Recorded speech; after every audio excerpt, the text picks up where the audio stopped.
बस एक लोटा पानी। अब इतना सरल देव देखो कहीं मिलने वाला है क्या? सारे देवताओं के पूजन में तो सारी सामग्री चाहिए, अच्छे अच्छे वस्त्र पहनाओ, आभूषण पहनाओ, रतन पहनाओ, माणिक पहनाओ, मोती पहनाओ, ये पहनाओ वो पहनाओ। शंकर जी को एक लोटा पानी, हर हर महादेव 3 बार। शिव जी की कथा कितनी विचित्र, वो कहते अगर पानी भी नहीं है चढ़ाने के लिए, तुम्हारे घर में मान लो जल भी नहीं है, बस 3 बार ताली बजा दो। और वो भी नहीं कर सकते तो शिव मंदिर के दरवाजे पर जाकर बम बम बोले बोल दो, वो भी नहीं कर सकते तो मात्र शिखर का दर्शन कर लीजिए। शिखर दर्शनम सर्व पाप नाशनम। मात्र शिखर का दर्शन करो, उससे भी सर्व पापों का नाश हो।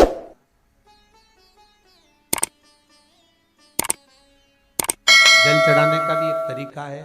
और शिव महापुराण की कथा कहती है कि जल जो भगवान शिव को चढ़ाया जाता है, उस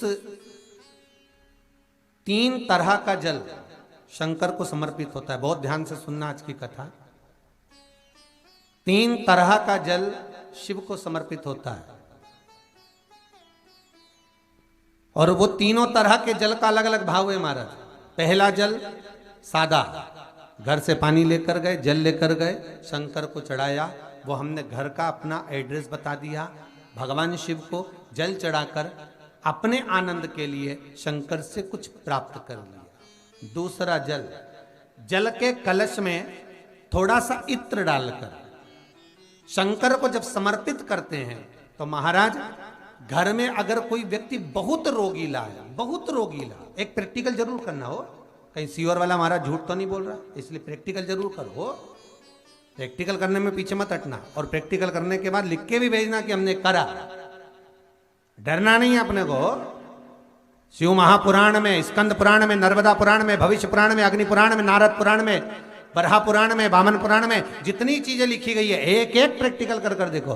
तो शिव महापुराण, स्कंद पुराण का ये भाव याद करिए कि 1 लोटे पानी में इत्र मिलाकर, जल में इत्र मिलाकर, बहुत रोगीला व्यक्ति, बहुत बीमार व्यक्ति है, 1 लोटा पानी उसका हाथ का स्पर्श कराकर शंकर को चढ़ाना प्रारंभ कर दीजिए। महाराज केवल 5 या 7 दिन चढ़ाओ, और वो 7 दिन के बाद में उस बीमार व्यक्ति का क्रम देखिए कि उसमें कितना आराम लगा है।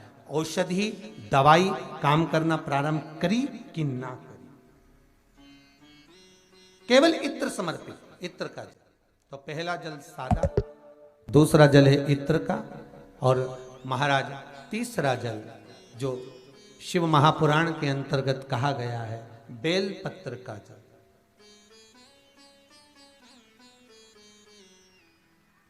तीसरा जो जल है वो बेलपत्र का जल।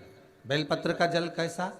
तो महाराज शिव महापुराण की कथा कहती है कि जल के पात्र में एक बेलपत्र अंदर डालकर उस जल के पात्र को ले जाकर शिव को समर्पित करना, अर्थात अपनी मन की कामना भगवान शंकर से कह देना।